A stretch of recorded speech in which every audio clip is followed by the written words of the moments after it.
One of the first people we met when we moved to Montgomery in June of 1955 was Mrs. Rosa Parks. She lived right across the street from our church and was just a dear, dear, sweet friend of ours. And we learned to know that she was one of the most courageous people we ever met. Mrs. Parks' cousin was married to my cousin, and she was always a very honorable person. And that's how I remembered her, just as a person. As a child, she was small. And we look at her now as being this little demure thing, but she was feisty. And she would speak up for herself, when challenged. She didn't have a problem.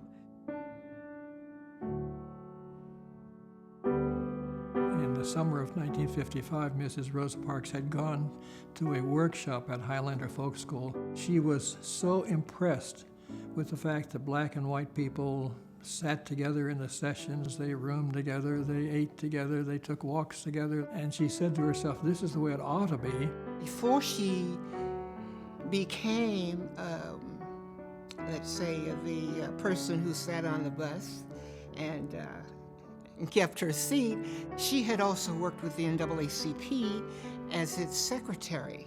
She worked with the Scottsboro Boys.